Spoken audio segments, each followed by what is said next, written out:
Asia cup 2025-এর Bharat Pakistan ম্যাচকে ঘিরে আগ্রহ ছিল আকাশচুম্বী, তবে বাস্তবে তেমন সাড়া দেখা যাচ্ছে না। দুবাই আন্তর্জাতিক ক্রিকেট স্টেডিয়ামে রবিবার হতে যাওয়া ম্যাচের প্রায় অর্ধেক ক্রিকেট এখনো বিক্রি হয়নি। বিভিন্ন গণমাধ্যমে প্রকাশিত প্রতিবেদনে বলা হয়েছে, দর্শক শূন্য গ্যালারি ঠেকাতে ক্রিকেটের দাম কমাতে বাধ্য হয়েছে Asian cricket council.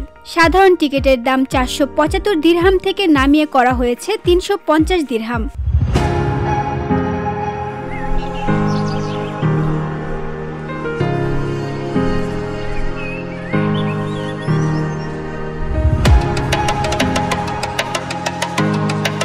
Emirates cricket বোর্ডের দাবি, টিকিট বিক্রিতে ধীর গতির খবর সঠিক নয়। বোর্ডের এক কর্মকর্তা বলেন, সবচেয়ে ইতিবাচক লক্ষণ দেখা যাচ্ছে। টিকিট বিক্রি না হওয়ার যে দাবি করা হচ্ছে তা সত্য নয়। এর আগেও এবছর দুবাইয়ে ভারত পাকিস্তান মুখোমুখি হয়েছিল চ্যাম্পিয়ন্স ট্রফির গ্রুপ ম্যাচে। তখন মাত্র 4 মিনিটে সব টিকিট বিক্রি হয়ে গিয়েছিল। তবে এবার ভিন্ন চিত্র, প্রায় 50% আসন খালি রয়ে গেছে। সাধারণ টিকিটের দাম $99 থেকে শুরু হয়ে ভিআইপি আসনের দাম দাঁড়িয়েছে $4,534 পর্যন্ত।